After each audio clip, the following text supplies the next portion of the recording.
Southside coding with the list. Shout out my best. Hey guys, it's Nick at Night coming to you through your phone screen.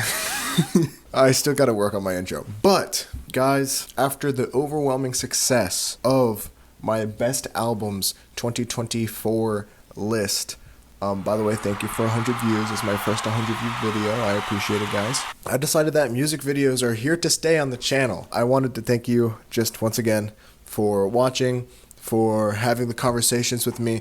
A lot of people in the Nick Nation Discord had conversations with me about what their favorite albums were, what they thought about mine.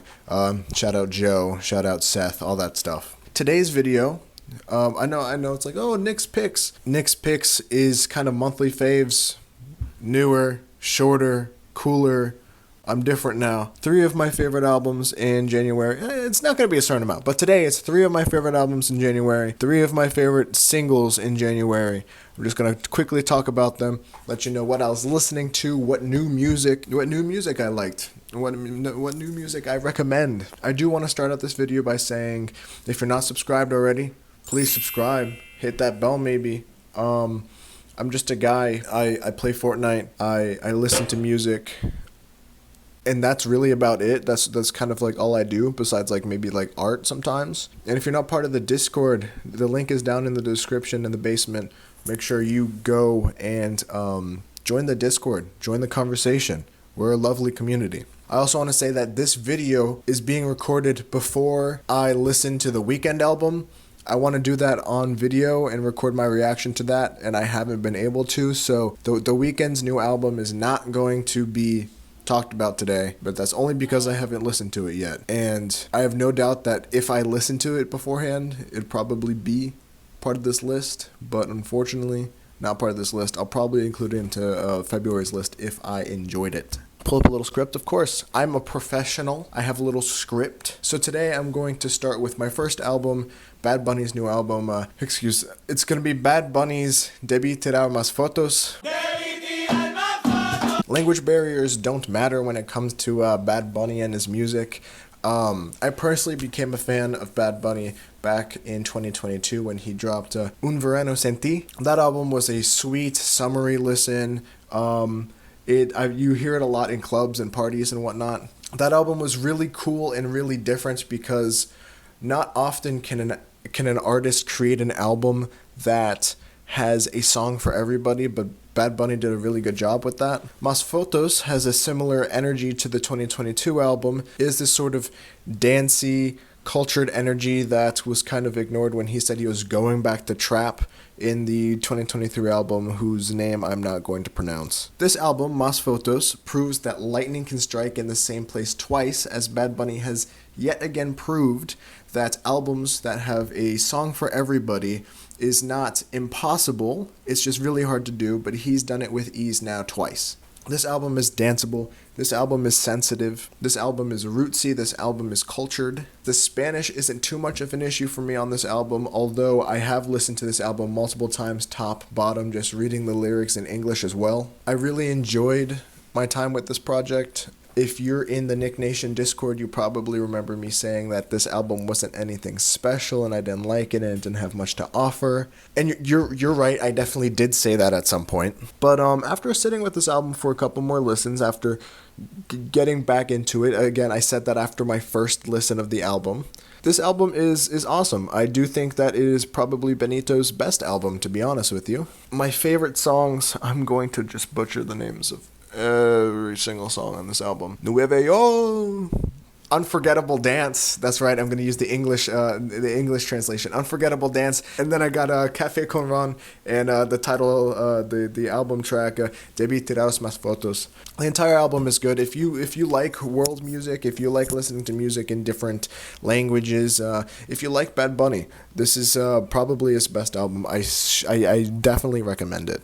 Also, I just wanted I didn't say this earlier. This is no specific order. This is just me sharing what I enjoyed this month. This is not like a ranking of any sort. I'm not saying which is the best, which is the worst. I'm just telling you some things that I enjoyed. The next album I'm going to be talking about is FKA Twigs with EUSEXUA.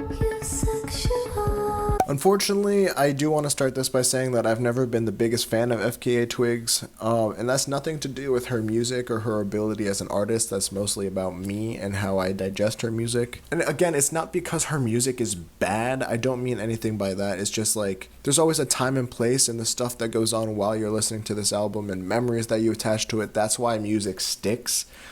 And unfortunately for these albums, these songs, nothing really sticks for me. And I've tried to listen to her albums multiple different occasions, and nothing really sits with me for too much.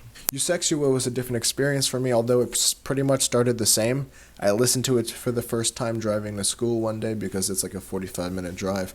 And I pretty much didn't like it the first listen, but after a few listens, and it did take me a few listens, it's finally started to click for me a little bit. Some of the songs had staying power for me, at least for the time being. It was said by my business partner Seth on the Nick Nation Discord that this album is kind of Brat's emo sister, and although I can see why that was said, and I believe he was quoting somebody else, I don't necessarily agree with it, but that's only because I hold Brat to such a high regard. I don't want to kind of bring Brat down to this. And again, this is part of my list, so I'm not saying that this is necessarily a bad album, but Brat is the ceiling. And I don't think that EUSEXUA necessarily gets up to that. I wouldn't really put them in the same realm, to be honest with you. This album does feel bratty in the sense that it is another album that is loosely electronic, it's loosely dance. I don't think it's a pop album, but it's borderlines dance album. And very similar to Brat as well, it's dancey but has really dark undertones in its lyrics.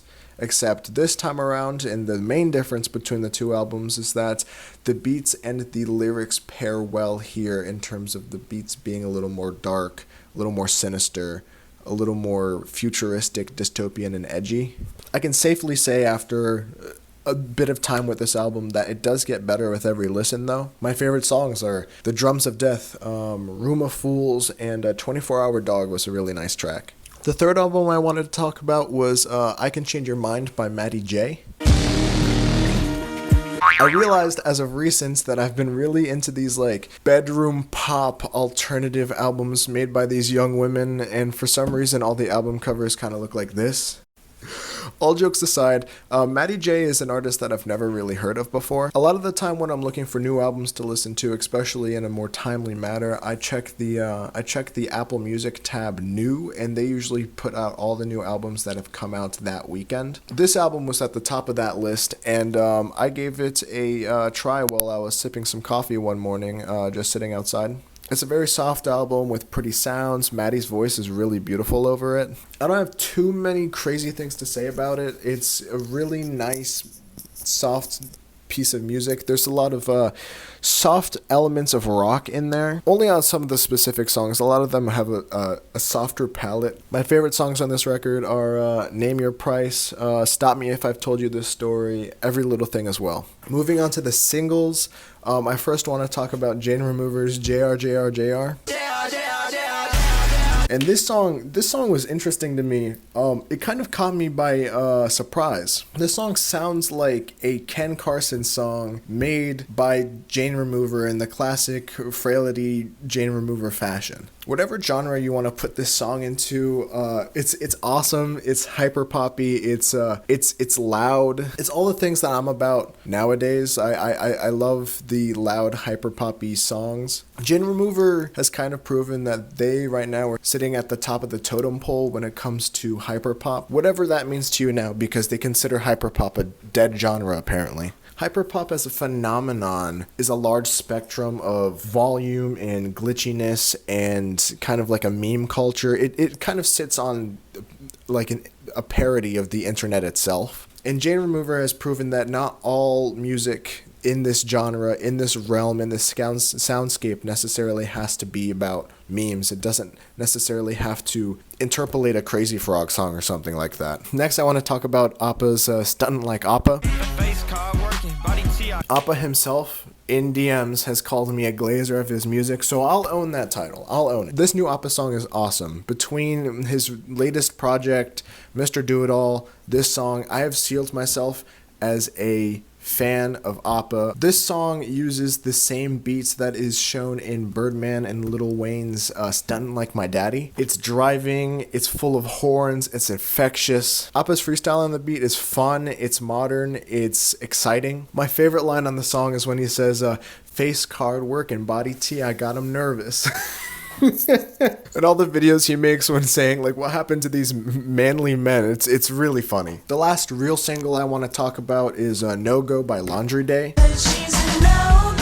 Laundry Day is a young group that I've had under my radar for a few years. I don't listen to their music a lot, but whenever I do, it's always kind of an adventure. It's kind of punk rock, it's kind of pop, it kind of just reminds me of the early 2000s. This song has a super fun chorus. It starts and she's a no-go into like this really fast like song portion. It's very sassy, the instrumentation is very lush and sounds like they recorded this in one setting. It's very garage rock. It's honestly just a group of quirked up white boys who sound like they were in like a choir together up in New York, and this is kind of what they made in the garage, and honestly it's great. Can't be mad about it. They played at a Knicks game recently for like a halftime for like some sort of just like regular season game. They're really funny. It's awesome. I love them. I also want to do a quick shout out. I know I said that there was only six things mentioned today. I just want to talk about Lotto's Blixum, the new one with Playboi Carti. I love this song. It's not anything insane, new, or noteworthy. I'm just a massive Carti fan at the end of the day, and I'm so happy that this song's finally on streaming because it was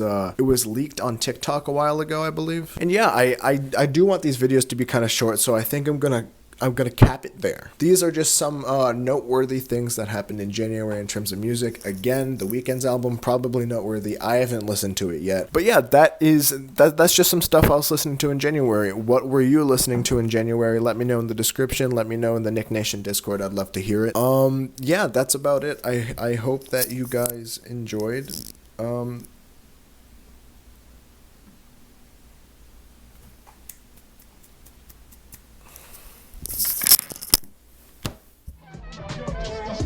My hustle with my street code,